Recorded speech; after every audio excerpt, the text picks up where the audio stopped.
Hi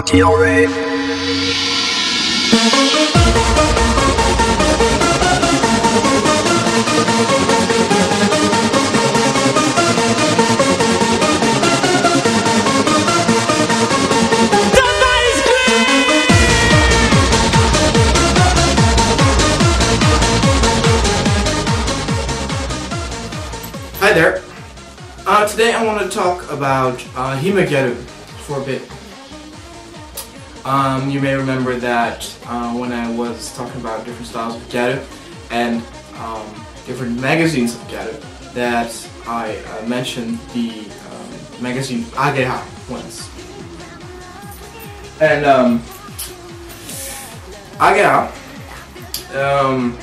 at the time that I showed it, I didn't exactly know what kind of magazine it was, because I always thought it was a Himegyaru magazine. But when I was in Japan this February, I was told by the people who worked at Jesus Diamante and some Japanese Gyaru friends of mine that they were actually for hostesses mainly. And I did some research on it. I asked a few more people, and I listened to the comments that I got on the video. And it is indeed a magazine for mainly hostesses, also mainly because of how expensive the clothes are, because it's very expensive, and the work you do as a hostess usually gets paid very well, so they can afford the expensive clothing. However, I do have to say that there's still a small kind of Himegyaru influence.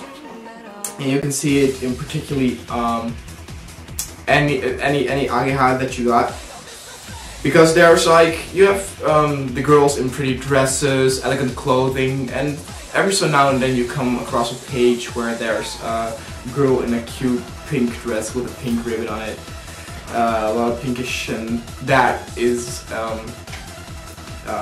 very characteristic for a Himegyaru. However, the Himegyaru is a dying culture, I was told. They are very rare. I have seen 2 Himegyaru in my life. One in Harajuku and one when I went out in Shibuya in a club. And it was actually pretty sad, because when I went out in Shibuya, I went to Club Asia.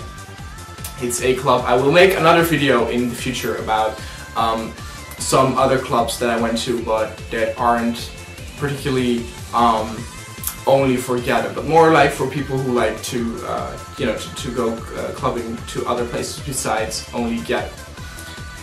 And the Himegyaru that I saw at the club looked real pretty. She looked like, you know, really like Cinderella. Like, yeah, she had big poofy hair, a little tiara on top, pink dress, a little bit touches of blue, and she really was there only to have a good time. She was there on her own, but she just wanted to dance, and she looked to the ground, and every so now and then a Japanese guy, a little bit too drunk, came up to her and asked her something, but she always would wave them off, because she just was there to have a good time for herself, I think. And that gets me to another point, that I heard that actually many of the Himegyaru are actually pretty spoiled with their personalities. And I don't know personally about that, because I, you know, haven't met one really in person. Like, I haven't spoken to anyone. But many of my Gyaru friends tell me that there's like not really a hate, but they there's a real distinction between like the One Gyaru and stuff like that, and the Shibuya Gyaru and the Himegyaru, because the Jesus Diamante store can be found in Harajuku and not Shibuya, and Harajuku is the domain of course, all the gothic loli or gothic loli girls. And you know, also sweet loli and decora and other stuff like that. And according to many people, the Himegyaru actually fits more into the sweet, lowly category because of all the you know, the sort of like maybe a little bit fancy, stylish clothing, you know, like fairy tale, pinkish, cute, that sort of stuff. So they actually maybe do have a point, but I actually just also consider them part of the Gyaru community, even though that they are now very rare to see them. And you know, I wonder if they're spoiled because the clothing that they want is very expensive. Like I went to Gyaru0 and they had like a fur coat which was like $950. It was around 900 euros or something, and nah, that scared the shit out of me.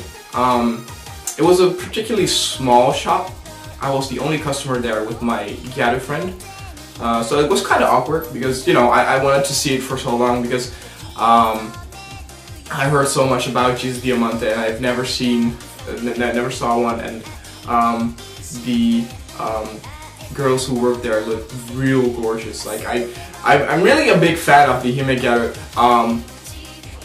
style-wise. You know, I love because I already told you guys that I'm a big fan of hair with girls, and the Himegyaru have, in my opinion, the most gorgeous hair of all the Gyaru types.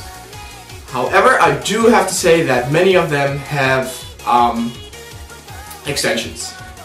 Extensions are quite popular with the girls, and especially the Himegyaru in Japan. However, there's a particularly hair part in this Ageha, which actually shows quite interesting photos, like this one, for example. I thought that was a very interesting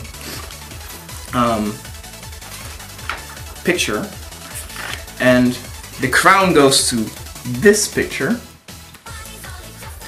Now I do have to say that I don't really like it, but it's actually their real hair. That they have a whole tutorial where they show you how they do that, so it's not actually extensions, even though I bet many of these girls have extensions in the hair itself. But in my university, many girls like the Himegyaru style very much, mainly because I have the feeling that in the West, many people who like the whole sort of like anime and gothic lowly stuff also you know, attend a little bit to Himegyaru because of the whole sort of like fairy tale cutish look, and it isn't that popular anymore in Japan itself. I remember seeing some documentaries about it, you know, that when it started they had quite a lot of appeal in Japan, but now, as I said, they're quite rare. So if you ever go to Tokyo and you see a Himegyaru, consider yourself lucky, or go to the Jesus Diamante store in Harajuku to see for yourself, because they're really worth it. Like if you're interested in you know, the whole, you know, extravagant clothing, nails, hairdo, you know, if that's your thing, you should definitely go check it out. And if you're a big fan of ribbons on your clothing, you should definitely check it out as well, because almost everything they sell have like ribbon on it, like accessories, shoes, coats, full of ribbons and diamonds, and it's actually very pretty, but very expensive.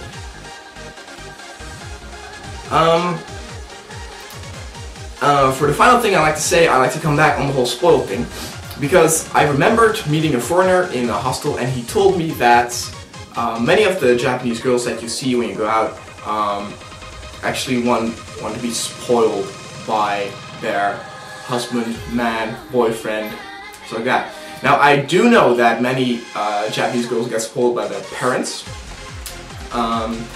In a academic paper I read that around 70% of Japanese teens get a real large, big amount of allowance from their parents.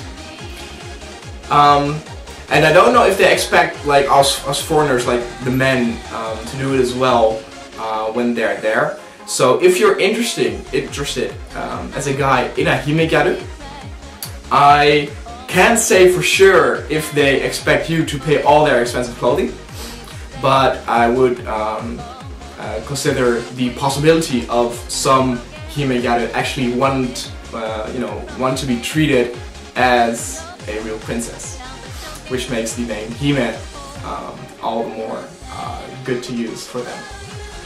Alright, see you next time.